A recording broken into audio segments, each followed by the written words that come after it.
Right, okay, Year 11. This is a video that I've been promising to make for a while. Sorry it's taken so long. Obviously, you should be in the middle of your revision for the mocks, which are coming up in January. Obviously, it's the end of November now. January is just around the corner after Christmas. So you should be right slap bang in the middle of your revision for those mocks. Now, I've made quite a few videos on the African American civil rights stuff that we've been looking at, all the way through from the 50s through to the 60s. But I haven't made that many videos on the Red Scare. There's only one so far on McCarthyism. So what I'm planning on doing over the next couple of weeks is making a few more videos on events that happened during the Red Scare, including this one, which is going to be about the Hollywood 10. Okay, you've probably seen that from the title of the video down there, but it's about the Hollywood 10. This video, so as I say, it's the first of a few that I'm going to make over the next couple of weeks about events during the Red Scare. So the Hollywood 10. Now, first and foremost, obviously we've done this in class, but first and foremost, you need to be aware of the context of the Hollywood 10. Now, it's important to remember that the cinema in America in the 1940s and 1950s was huge. It was visited by millions of people weekly, nationwide. It's a massively important part of American society and culture, I guess, in the 40s and 50s. So it's a really, really popular thing, something that, as I say, millions of Americans go to every week at this time in history. And because of this, the American government in particular was quite worried that cinema, films, movies, would be used by communists to promote communism, basically. Either subconsciously, so kind of subconscious messages, subliminal messages trying to get people to be pro-communism, or even just more directly, communist propaganda in films and movies. So there's a big fear, as I say, amongst the in the American government that that cinema is going to be used by communists to spread propaganda around, communist propaganda. So with that being the case, with that fear being the case, in October 1947, which you can see here, 41 writers, producers and directors were called before HUAC. Remember, HUAC is the House Un-American Activities Committee, who have been tasked with investigating communism, specifically in the government, but also at other areas of wider American society, including, in this case, the cinema, Hollywood. So these 41 writers, directors, producers who've been called up to speak in front of HUAC are asked what they know about communism in Hollywood. Do you know any communists? Do you suspect anybody of being a communist? Do you know if there are any communist party meetings taking place? Have you seen anything suspicious, etc.? Things like that. And after these 41 people have been questioned by HUAC, 19 people are named or identified as being communists in Hollywood. Okay, and then subsequently these 19 people are then called up in front of HUAC again.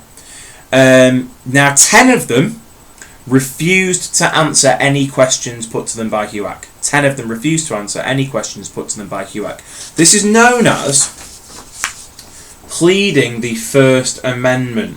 Okay. Now, the First Amendment of the U.S. Constitution states that that everyone has the right to free speech, so you can basically say what you want, and have your own views as well. So, free speech and free views. But also, as part of that, you have the right to say nothing if you don't want to. So, these 10, the Hollywood 10, when they sit in front of HUAC and refuse to answer any questions because they plead the First Amendment, that's their right. That is their right as an American citizen to say, no, I refuse to answer any questions that you put to me.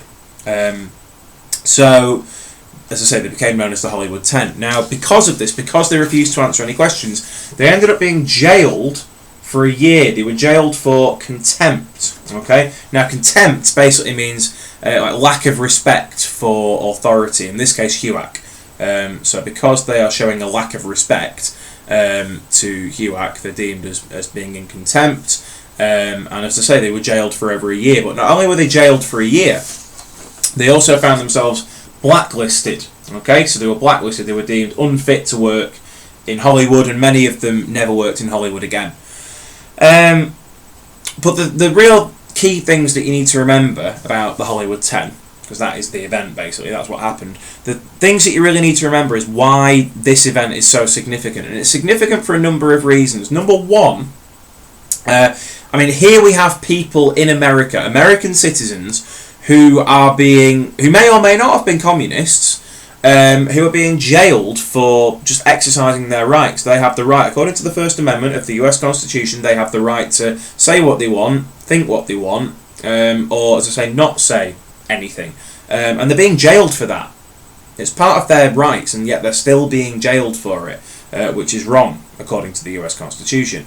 Number two, this event naturally gave HUAC an awfully lot more by way of publicity. So HUAC becomes much better known in America for what it's doing, and inadvertently this increases the fear of communism in America. One, people are scared that they might get called in front of HUAC, and two, obviously HUAC is now allegedly identified 19 people in Hollywood who are communists. Allegedly they're communists. So people in America are suddenly thinking, oh my god, there are communists in America. There are communists making movies and trying to influence the way I think and trying to make me become communist. And as a result of that, you get a huge amount of movies in Hollywood being made that are very anti-communist. Either directly, just films about communist people being evil, basically, or you get some that are kind of, again, subliminal, for want of a better word.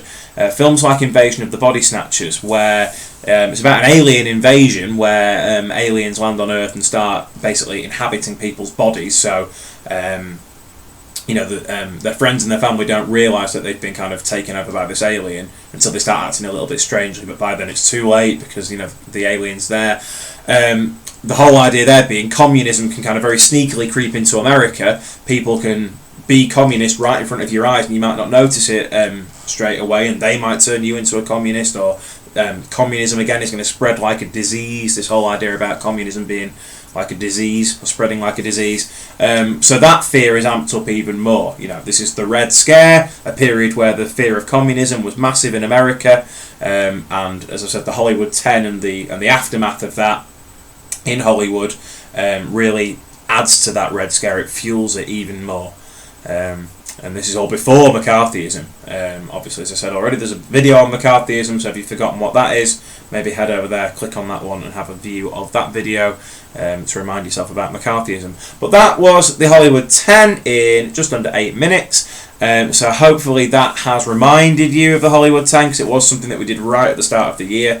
So hopefully it's reminded you about that year 11 just before your, as I say, mock exams. Keep revising. As I say, there'll be more videos over the next couple of weeks to help you out. Remember as well that there's history help every Monday and Tuesday lunchtimes with me in M16 that you can come and pop along to if you would like, if you feel you need to. But other than that, as I say, keep revising, keep checking out the videos, and I will see you very soon. Thank you.